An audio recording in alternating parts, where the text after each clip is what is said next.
Está no ar, Lado Pessoal, com Milena Machado. O podcast de entrevistas da Rádio Antena 1.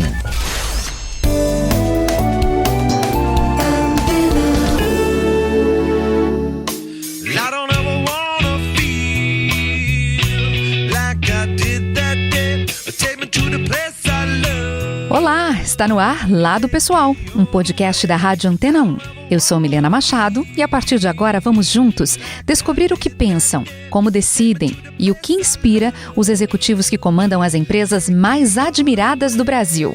Hoje, revelando o seu lado pessoal pra gente, o CEO da Ducati do Brasil, Diego Alarcón Borghi, mais conhecido como Borghi. Borghi, seja muito bem-vindo. Muito obrigado, Milena. É um prazer estar aqui hoje contigo, com todos os telespectadores. Com certeza será muito divertido. E eu já tô animado já com essa música que você deu de entrada. É uma música que marca muito a juventude e algumas outras coisas, né, pessoais também, que eu tive a oportunidade de tocar contrabaixo durante muitos anos da minha vida. E é por isso que tinha algumas bandas covers e tocava bastante Red Hot naquela época. Pois é, eu gostei dessa música que você escolheu para abrir o nosso papo hoje, Under the Bridge, da banda Red Hot Chili Peppers. E eu fiquei curiosa também quando eu escutei a letra com atenção, porque até então a gente sai para passear e não se apega tanto na letra, porque na letra fala de um cara que tá se sentindo solitário, achando que é ele o amigo dele mesmo, mas ele se lembra que pode contar com a companhia e o amor de uma pessoa que é uma mulher e quer levar ela para todo lugar. Por coincidência, Borghi, eu ouço muitos executivos me contarem que a vida de CEO ela é solitária, porque é o cargo mais alto de uma empresa e é o único na posição. Eu queria saber se você passa por isso também, se de repente essa música também traz essa referência para você e como é que você lida com isso, com essa, entre aspas, solidão de estar no topo da hierarquia de uma empresa.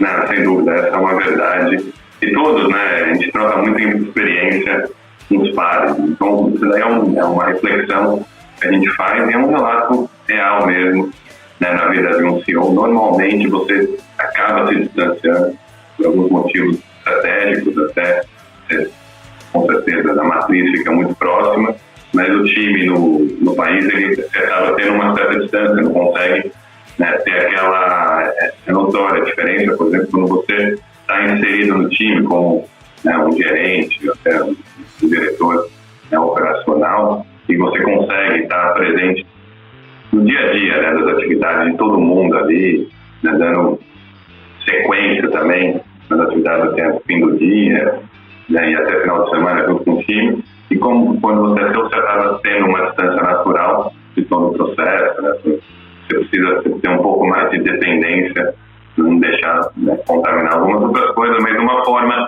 da gente conseguir driblar um pouco isso, e eu confesso que a pandemia trouxe também um pouco dessa oportunidade, foi, né, nessa proximidade com os pares, a gente conseguiu criar grupos e vínculos mais fortes com o CEO de outras empresas, né, que a gente acaba, né, confidenciando, né, alguns causos aí, né, profissionais que estavam pedindo às vezes ajuda, é mais fácil você pedir para pares do que às vezes na própria organização. Então, desde 2016, né, você está como CEO da Ducati do Brasil. Nesses anos, já deu para você se acostumar assim, com a pressão da equipe, com a pressão da imprensa, todo mundo indo atrás de você para respostas? O que a gente vai fazer? Quando a gente vai fazer? Como a gente vai fazer? Pergunta para o Borghi, o que o Borghi acha? É fácil de se acostumar ou não? Como é que é isso para você? A pressão por si só, eu já estava muito habituado, né? Eu comecei minha carreira tradicionalmente na área financeira, eu fui avançando principalmente no lado financeiro, né? Consegui alcançar a posição de diretor financeiro de outras duas empresas antes de vir para a Ducati. E na Ducati, quando eu assumi a operação, né, lá para outubro, novembro de 2016, a grande virada foi justamente a pressão de áreas que eu não estava habituado a ter, né? Pressão de matriz, pressão de resultado, pressão de outras coisas era comum no dia a dia, mas pressão de imprensa, pressão de consumidor, né? Pressão de outros stakeholders ali que não faziam tanta pressão no dia a dia, foi interessante, né? Principalmente pressão para saber o que vai vir de novidade, né? Que é o que mais pressiona, né? E aí, esse ano, o que vai vir, quando vai vir? E aí lança alguma coisa lá fora, e aí, quando vai vir, não vai vir? Essas pressões são interessantes também. São outros tipos de pressões, né? Mas assim, eu estou bem habituado, acho que pressão faz parte da vida, tanto do lado profissional, do lado pessoal também, né? Sabe, relacionamento tem pressão diária, né? Família tem pressão diária, enfim. A pressão faz parte, né? Acho que o ser humano, sem algum tipo de motivação, né, um pouco mais forte, ou pressão, ou quase isso, ele acaba ficando numa zona muito de conforto, fica um ser humano muito cômodo que não evolui tanto. Entendi. Então você gosta de ambientes agitados. Desafio é com você mesmo. Se tá calmo, você vai ir para um cantinho que tem alguma coisa acontecendo, alguma dinâmica. Você gosta? Simplesmente eu não aceito, crio o tumulto justamente para ficar mais agitado, né? Se fica em voo de cruzeiro, assim, o negócio em voo de cruzeiro, a gente acaba buscando para criar mais oportunidades, justamente para buscar novos desafios ali.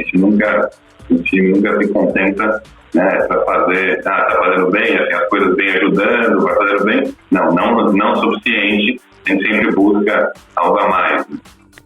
Onde que você busca inspiração pro seu dia a dia? Onde você vai alimentar a sua criatividade? Onde você busca elementos de estratégia? Como é que você faz?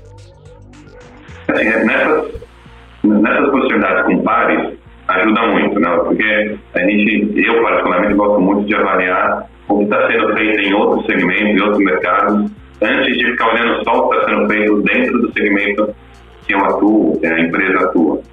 Né? Justamente porque você consegue captar tendências, né? E captando tendências, você acaba fazendo uma coisa ou outra antes do que a própria concorrência. Se você olhar só o seu segmento, você não antecipa muita coisa, você simplesmente vai fazer mais do mesmo.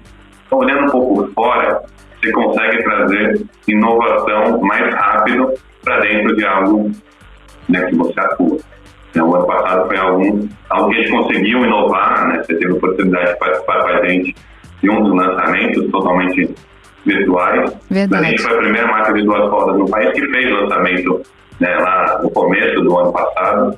Logo no início da pandemia, a gente decidiu já, né, olhando outros segmentos, né? Essa é a verdade. A gente decidiu fazer um lançamento 100% online, né, naquela época da Scrambler, né, no ano passado. E foi um sucesso absoluto. A gente conseguiu analisar coisas que a gente não via nunca em eventos de lançamento presenciais. Principalmente o alcance. O alcance é uma coisa que o mundo virtual, digital, trouxe de forma esmagadora, né, na comparação do físico. Né? Então, o futuro com certeza é digital, né? Ele não é nem só digital, né? E nem vai voltar do que era feito no físico. O híbrido é a próxima, aí já é a conversa atual. Aliás, no final do ano passado, eu notei que, foi até notícia na mídia, inclusive, que a Ducati registrou recorde de vendas aqui no Brasil, né? E aí fiquei curiosa. Acredito que a questão do isolamento forçado que a pandemia trouxe, o risco para a saúde de todo mundo, que características pessoais suas...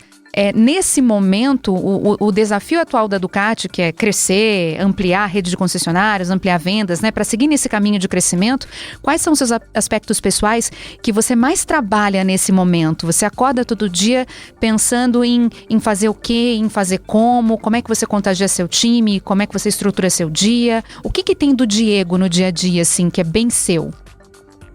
As pessoas, para mim, são sempre o ativo principal de todas as empresas. E nesse processo de pandemia, como que eu consegui justamente virar a chave da Ducati aqui junto com o time também, foi dando um foco maior para pessoas. A gente começou um trabalho muito forte, por exemplo, de comunicação. A gente fortaleceu muito significativamente todo o nosso processo de comunicação dentro da empresa, né? Não só com reuniões que a gente chama de all hands meeting com todo o time, mas também um one-to-one. Eu fiz questão de fazer reuniões one-to-one com 100% do nosso time, nossa rede de concessionários, e nosso time de fábrica em Manaus.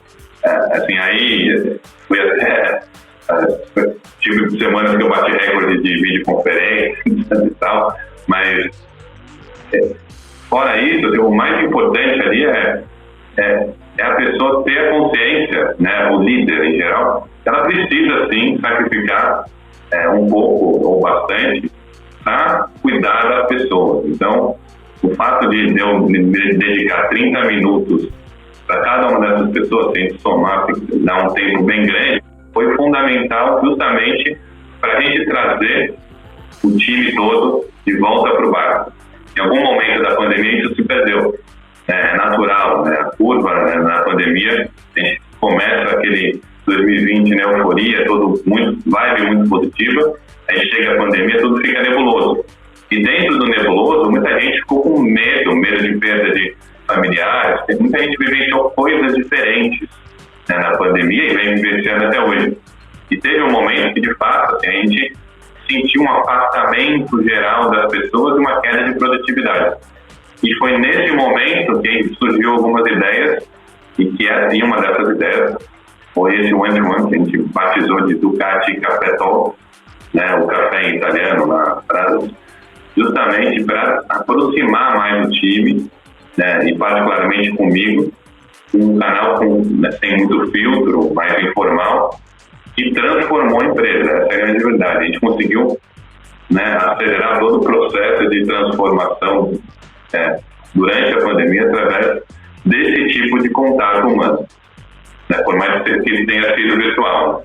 Eu estou com várias curiosidades aqui. A primeira eu quero saber, nesse contato aí, one-to-one, né, que seria um olho no olho virtual, que tipo de assunto era mais frequente? Você dava abertura também para o lado pessoal das pessoas? Era uma coisa mais focada no trabalho mesmo? Como é que as pessoas reagiram a isso? Sobre o que vocês conversavam nessa meia hora? Não, é justamente isso. Assim, foi muito pouco profissional e muito mais pessoal. Né? Na verdade, assim, teve um dos casos bem tristes, né, marcantes, que teve um funcionário que fica em Manaus, em fábrica, ele relatou que perdeu 16 parentes durante a pandemia. Nossa, coitado. Em tios, assim, é uma senhora. E a grande verdade é que poucas pessoas param para ouvir, entendeu? Assim, a realidade de cada um é distinta. Tem pessoas que estavam a pandemia e tudo que a pandemia trouxe, como office, etc e tal, foi uma coisa linda, foi uma bênção na vida da pessoa, porque a pessoa demorava 2 horas e meia para ir, 2 horas e meia para voltar, e ela economizou 5 horas por dia, ela está tendo a oportunidade de ficar mais com a família. Teve pessoas que falaram que faziam meses que não almoçavam com os pais e começaram a almoçar na pandemia. Então, assim, eu foquei muito mais no lado pessoal. O profissional, de verdade, a gente, para saber do profissional, é só eu ligar para os supervisores imediatos de cada uma das áreas ali. Eu tenho um screening geral do time ali, né? Eu tenho aquela foto, né, profissionalmente, todas as avaliações de desempenho e performance de cada um. Não era isso que eu precisava saber, não era isso que eu queria saber naquele momento. Eu venho, inclusive, fazendo até hoje. Eu gostaria e gosto cada vez mais de entender o lado pessoal. Como que está o comportamento de determinada pessoa. E como é que você se preparou para isso, assim? Porque também quando você se abre para escutar uma pessoa, como você está contando aí, né? Vem de tudo. Você pode ouvir tudo. E às vezes a pessoa quer simplesmente falar, para ela tá bom, outras querem um conselho, outras ainda precisam de uma companhia até para tomar atitude, né? Alguém que faça junto. Aí você se envolve, se compromete. Como é que você lidou com tudo isso? Uma vez também que abre um programa como esse, né? Uma dinâmica interna como essa, tem que sustentar, pelo menos até que todos sejam ouvidos uma única vez, né? Não dá para parar ali no meio. Você teve alguma dificuldade? Como é que foi para você isso? Entrar em contato com a vida pessoal dos seus colaboradores?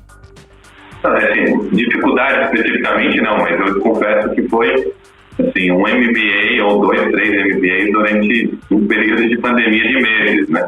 Porque a quantidade de aprendizado que você tem em cada one-to-one dessas, independente de ser estagiário ou diretor, enfim, foi sensacional. Foi algo que, assim, que eu recomendo para todos que têm essa oportunidade de fazer, seja equipes pequenas, equipes gigantes, que o fato, porque de fato muda toda a percepção que você tem. Você se emocionou alguma vez? Você conseguiu manter algum distanciamento? Tem algum caso que te marcou e você teve que agir, senão você não ia sossegar?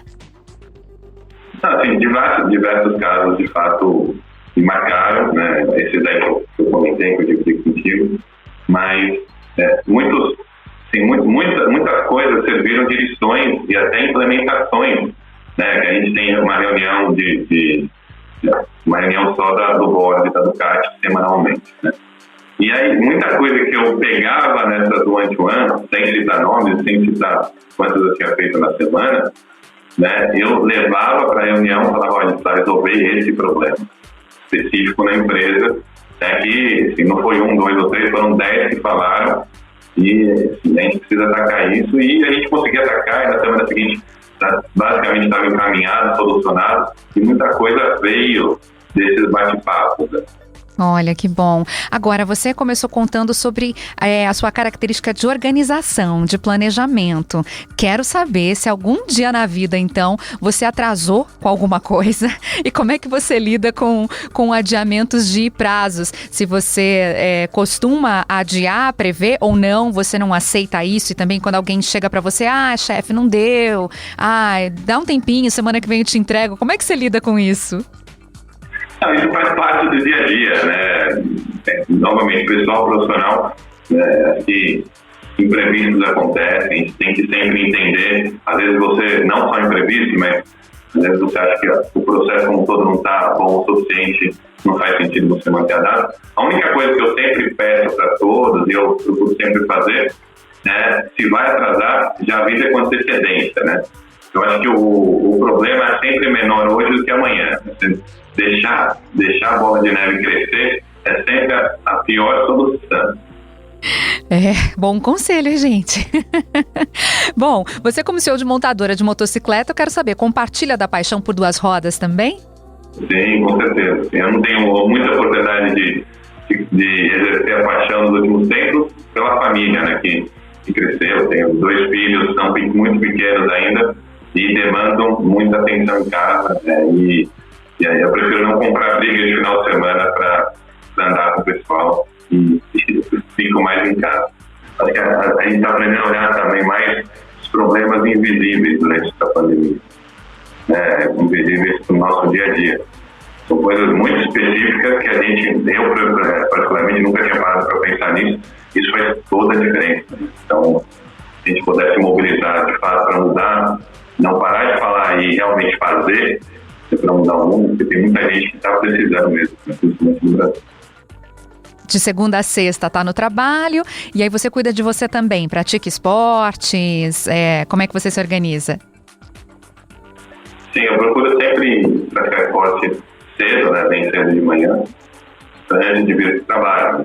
Uhum. Eu acho que essa é uma rotina que eu recomendo para quase todas as pessoas que tiveram a oportunidade de acordar cedo, porque você já chega já com a sua mente mais acelerada para fazer as atividades profissionais. Oxigena mais o cérebro, né? Principalmente com exercícios aeróbicos. Agora, o teu acordar cedo é que horas? Deixa eu ver se é muito cedo.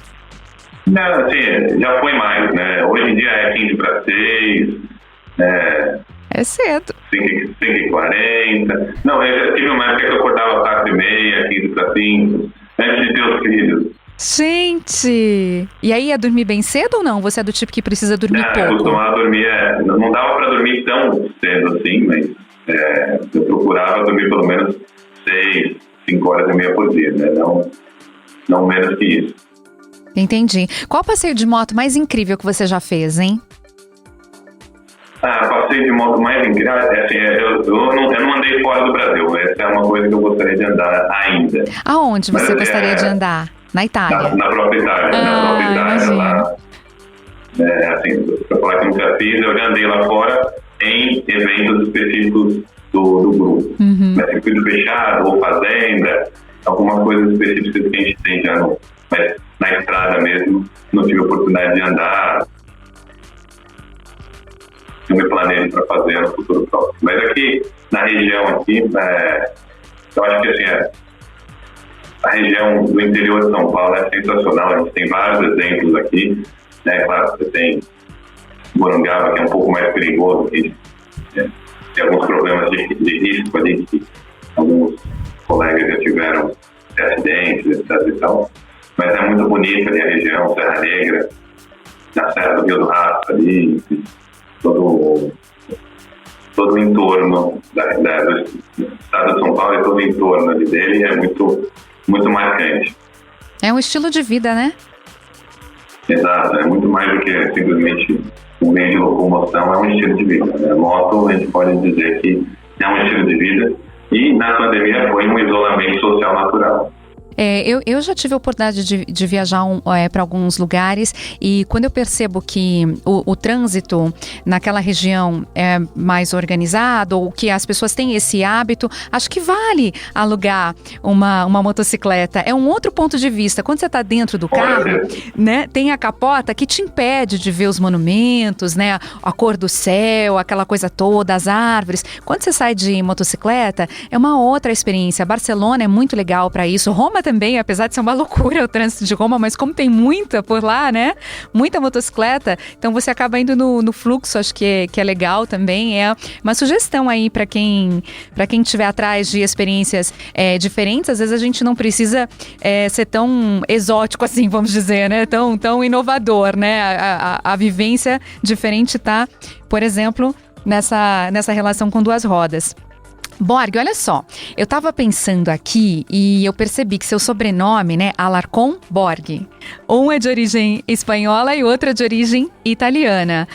No caso, o espanhol é da sua mãe? E o italiano do seu pai? Parte de mãe. Ah, tá. E parte de pai, tá? Ah, tá. Porque os espanhóis têm um hábito diferente de nós brasileiros, né? Eles colocam o nome da mãe por último e o do pai primeiro, porque sempre sai o da mãe e fica o do pai. Então, no caso, sua mãe vem da Espanha, a família dela, e do seu pai da Itália.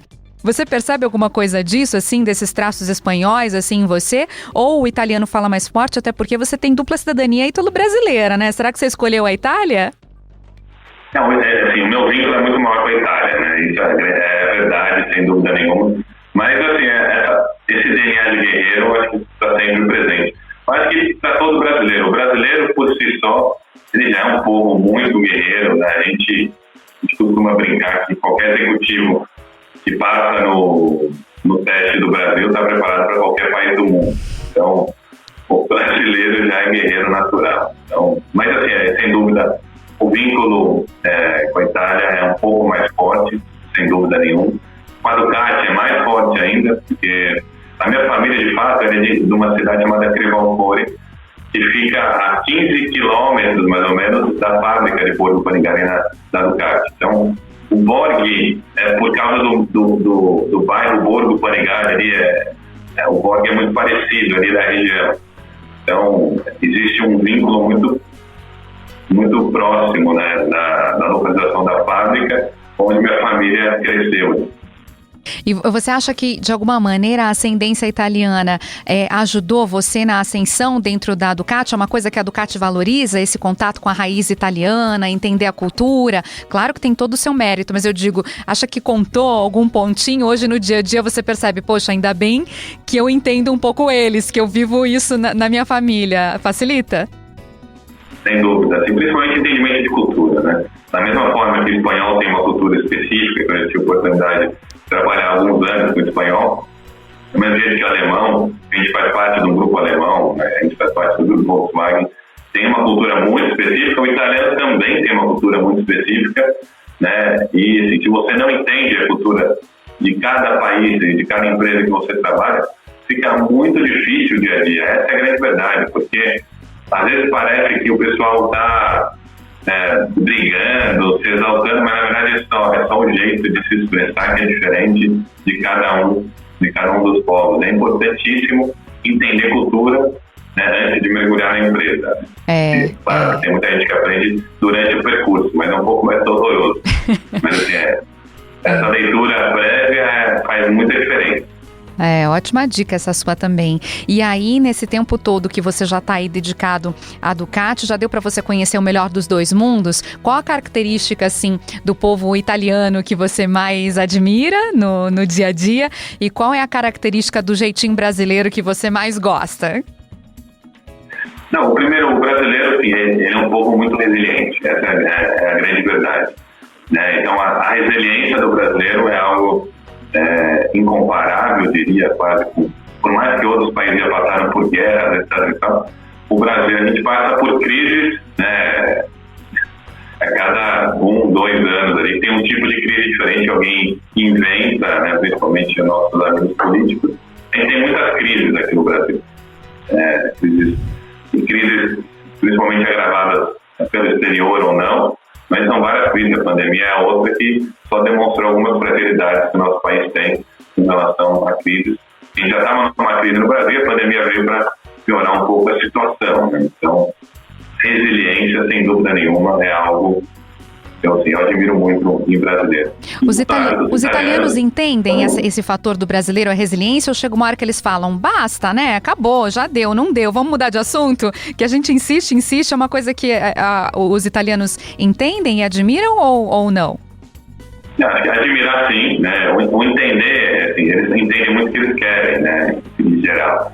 Né? Claro que eles entendem os cenários, mas assim, é importante entender que assim, uma empresa global, eles têm que ser mais flexíveis, sem dúvida, mas tem muita coisa que é quase inexplicável no Brasil, né? Tem umas coisas muito específicas que a gente luta muito para explicar, mas mesmo para a gente não faz muito sentido algumas coisas que acontecem no Brasil, mas que acontecem, então a gente precisa sempre explicar para eles. E a resiliência, sem dúvida, ajuda muito nesse caso, né? Porque é uma luta de palavras, eu diria, diária com a matriz. Mas o italiano, principalmente, é um povo muito empreendedor. Acho que o brasileiro, ele herdou muito esse lado empreendedor do italiano, né? Então é um povo que preza muito, né, pela estética geral da beleza do design, etc. Ele é um povo muito reconhecido por isso. E é um povo que é muito batalhador. Então, esse espírito empreendedor do italiano é algo que é bem encantador, né? Em todos quase lá. É muito comum você ver muitas empresas jovens crescendo já de uma forma, desde a origem, você vê que já começa um pouco mais robusta do que algumas ideias que a gente começa a ter no Brasil e em outros lugares. Eles já têm essa cultura, né? Essa cultura desde pequeno. Muito bem. Agora, no começo você estava me contando, né, que na sua adolescência você tocava baixo, participava de uma banda, é isso? Ou você fazia aulas e tocava para si mesmo? Como é que era? Não, eu fazia aula, acabava tocando, tinha o pessoal do prédio que eu fazia uma banda específica com o pessoal do prédio, na escola fazia uma banda específica com o pessoal da escola, era um hobby bem divertido naquela época. Esse hobby ainda existe? Hoje você toca de vez em quando? Não. Eu aposentei faz algum tempo já, né? Depois, assim, lá nos meus 20 anos eu vendi baixo, amplificador, enfim, toda a parafernália que tinha em casa, eu ocupava bastante espaço e passei para frente. Desde lá não toco mais. De vez em quando eu vou numa loja que tem alguma coisa de instrumento musical, a gente acaba querendo brincar para relembrar alguma coisa, mas confesso que faz muito tempo que eu não toco. E sente falta ou não? Foi uma fase mesmo, ficou no passado? Não, foi uma fase, né? Foi uma fase muito boa, mas foi uma fase que, assim, falar que não sente falta é mentira. Alguma falta sempre vai sentir, você lembra de os bons momentos sempre marcam, né? Que acaba, né, querendo reviver de alguma forma. Entendi. Agora, quem então... sabe os filhos toquem alguma coisa, né? Já pensou? Ah, que legal. Você vai incentivá-los, então, a aprender um instrumento. Vamos ver. Eles são novos ainda, né? Mas logo mais, quem sabe. São pequenininhos, né? Tem o Gabriel 3 anos e a Maria Luísa 2. Isso. São 1 ano e meio de diferença. Imagina só. Imagino. E a sua esposa, como se chama? Ana Paula, muito bem. Então, mas eu acho que a música é legal, né? Ela estimula muito também o raciocínio lógico, a questão de estudar os compassos, a agilidade, coordenação motora, criatividade. A expressão artística, ela compõe muito para o nosso dia a dia, para a nossa formação como pessoa, né? Não, é inegável a contribuição. Verdade, música, teatro também, eu acho que verdade. Tudo que é arte, assim, eu aconselho bastante as pessoas terem experiências, né? Porque a experiência do trabalho, ela é muito, não é limitada, mas ela é muito específica. Então, nessa formação do ser humano, quanto mais experiências diferentes a gente conseguir ter, a gente consegue, acho, crescer um ser humano mais completo de alguma forma. Verdade, verdade, gostei. Olha, você sabe que você pode encerrar o nosso papo oferecendo uma música. E aí eu já dei uma espiadinha aqui, eu vi que você escolheu a Sky, Full of Stars do Coldplay.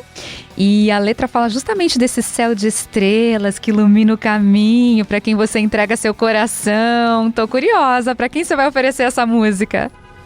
Para minha esposa, né, que ela tem um papel fundamental em tudo que eu faço. Ela ajuda muito no dia a dia, a gente cuida junto, claro, sempre dos filhos, mas ela tem um papel fundamental e ela que deu o maior presente para mim, que foram os filhos, que foi o Gabriel e a Maria Luísa, nas nossas vidas. Então, é mais que justo ir para ela, né? Então, ah, gostei.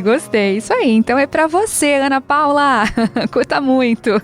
Borg, olha, foi um prazer ter você aqui com a gente. Obrigada pela sua participação. Você realmente abriu seu coração pra gente, deu pra gente enxergar aí um pouco do seu lado pessoal. Eu só posso desejar a você mais sucesso, mais realizações pessoais, mais reconhecimento profissional e que você continue mesmo valorizando pessoas, que você tenha muitas felicidades nessa liderança que realmente valoriza os seus colaboradores, porque na pandemia a gente realmente viu, né? As empresas sem pessoas são prédios vazios, porque as empresas funcionam com as pessoas trabalhando de casa, mas os prédios vazios não desenvolvem as empresas, né? Então, realmente é muito especial isso que você está fazendo e que bom, e que você continue aí com o Café Talks, né?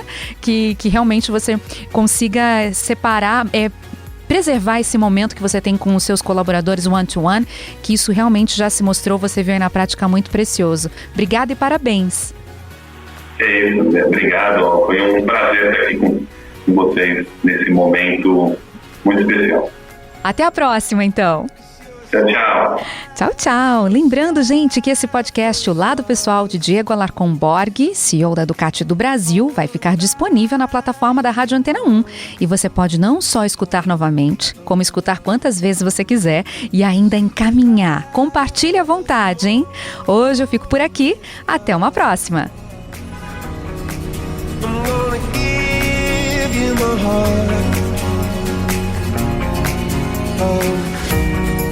I don't care, go on and tear me apart. I don't care if you do.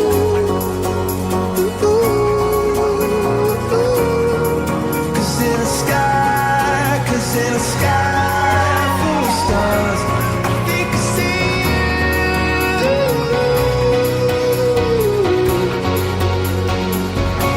I think I see